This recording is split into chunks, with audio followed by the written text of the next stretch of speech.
how are you doing today? My name is Mary and this is Happily Ever Esch, and today I am sharing with you all what I plan to read for March. So this is mostly going to be my middle grade March TBR. Krista over at Books and Jams and Katie over at Life Between Words are hosting middle grade March, and I am so excited. It's just a month to really celebrate middle grade reads and just to pick up a book if you've never read any middle grade before, or read a lot if you really enjoy middle grades, excuse me. It's just a time to celebrate middle grade novels, and I'm so very excited about it. I adore middle grade, and I'm excited just to spend the whole month enjoying some really great reads. It made me pick some off my shelves, and then also I put some on hold on the library, and I'm very excited. But the first book I'm going to show you is not for middle grade March. This is a buddy read I'm doing with Robin over at the Driftless Reader, and I'm so stoked about it, and that is Wives and Daughters by Elizabeth Gaskell. This is a beast of a book, but I think it's going to be perfect to have kind of a hearty classic going on while I'm reading a lot of middle grade books, because the rest of the books in my TBR are all middle grade reads. So I'm so excited to do this.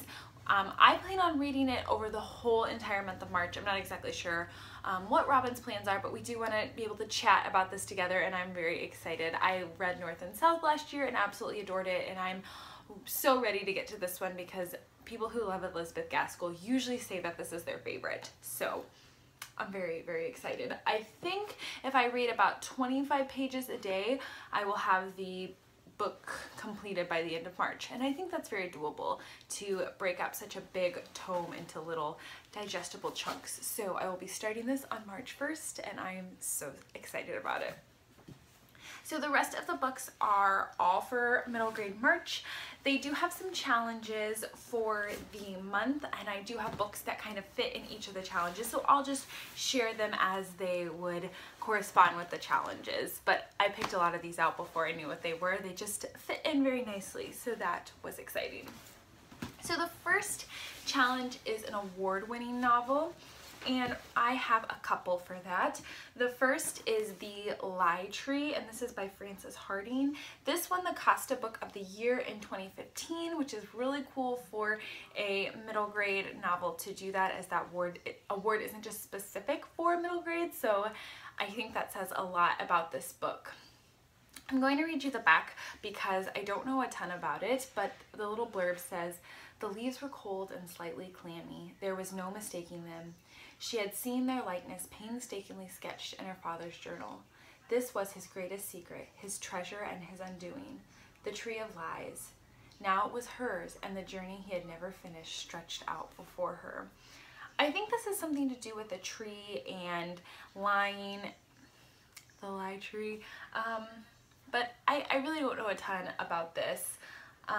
It sounds kind of maybe like a murder mystery that the protagonist's father is found dead, and she has to figure out what happened. And I think there's a tree at the center of this, and he kind of feeds on lies and continues to grow as she searches. And I don't know, but I've heard really, really great things about this. I've heard the audiobook is good, so I might check it out on audiobook as well and kind of read them in tandem, but we'll see. That's my first one.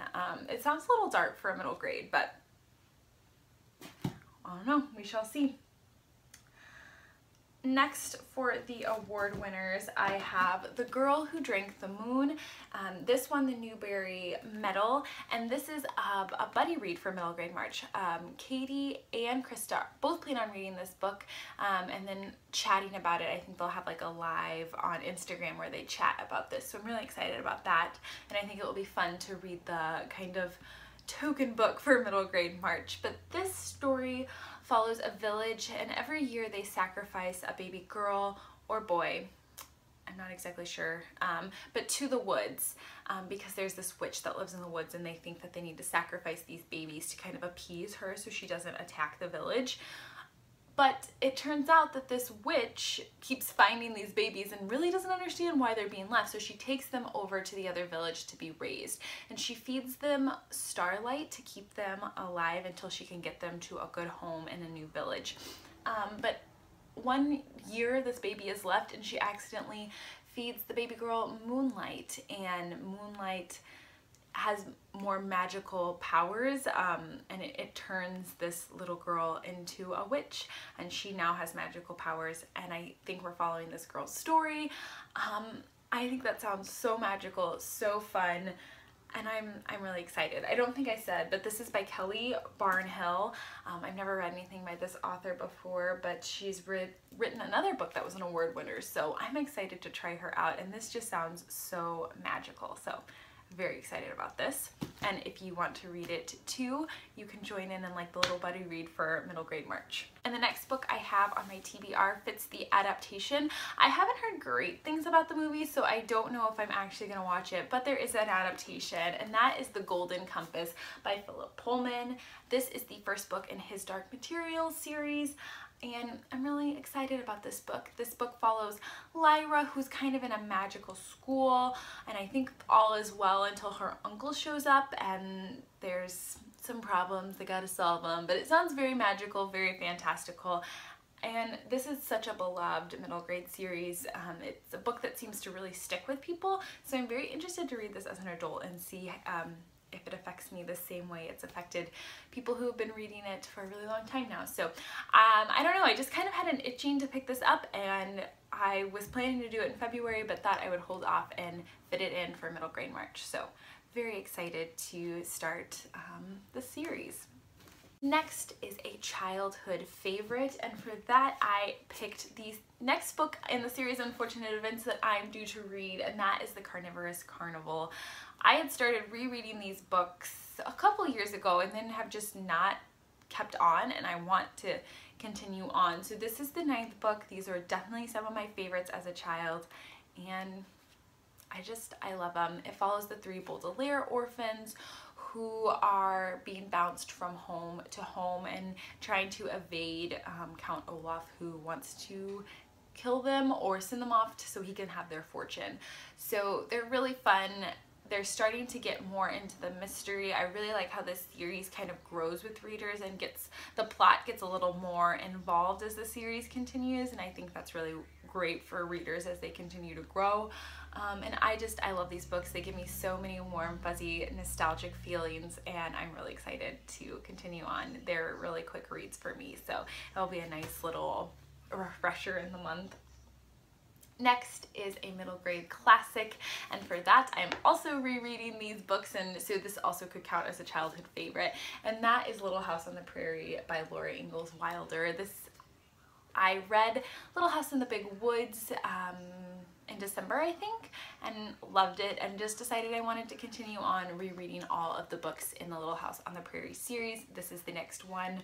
I believe that Ma and Pa and the kiddos are packing up and moving in this one. Yeah, they're moving to from Wisconsin to Kansas. So excited about this one. I think this is kind of like Little House on the Prairie. It's obviously the iconic title, so I'm excited to experience this story. I know Little House in the Big Woods is kind of more almost like little stories of their experience, so I'm interested to see if this one has more of a plot. I really don't remember. I just know that I love these. Again, get so many nostalgic warm fuzzies when I read these, so I'm very excited to pick this one up as well. And then last but not least is a middle grade book that explores or celebrates diversity in some way. And for that, I did some research for some new release books because I wanted to read something that had just come out, and I picked Lucky, ooh, got some shine, Lucky Broken Girl by Ruth Behar. I am so excited for this book. This book won the Pura Belprix Prize or award, and that prize is all about celebrating the Latino experience and culture and books that do that. So I'm really excited. This is blurbed by Sandra Cisneros, who wrote The House on Mango Street, which I adored that book, so I'm really hoping this gives me House on Mango Street vibes because I loved that book. But I'm gonna go ahead and read the little blurb. I hadn't heard of this before I did some research, but it is a beautiful book, and it sounds really beautiful. So Ruthie Mizra hasn't lived in America long, but it's finally starting to feel like home. In the month since she's arrived from Cuba. She's begun mastering English, has her first pair of go-go boots, and is her neighborhood's hopscotch queen. Then one night, everything changes when Ruthie's in a car accident. Is she really going to have to lie in a body cast for months? At first, Ruthie feels like a baby in diapers again. But then some surprising things happen. All kinds of interesting people walk through her doors, bringing stories and gifts that help make her feel less alone and afraid. Full of color and light, humor and hope, Ruth Behar's sparkling debut novel celebrates our beautifully diverse world and shows how friends, neighbors, books, and art can sweeten even the worst days. It sounds perfect. I think this is the one that I am most excited about to read out of all the books in my stack, but really I'm excited about them all. So I'd love to know, are you planning on participating in middle grade March? If so, what are you reading? Are you going to pretty much exclusively be reading middle grade, or you want to kind of mix it up? I'm interested to know. I think middle grade is cool because there's enough difference in the genre that you really could read it for a whole month and still feel like you're getting something new and exciting, you know, because like in this stack there's classics, there's some fantasy, there's new stuff. I mean, I'm so excited for all these books. And then of course I'm excited for Wives and Daughters as well. I'm excited for that pairing. I think March is going to be a lovely reading month for me. So chat with me down in the comments about what you're reading. If you've read any of these books and want to talk about them, I'd love to do that as well. But I hope that you guys are having a great rest of February and wishing you all happy reading in March. Bye.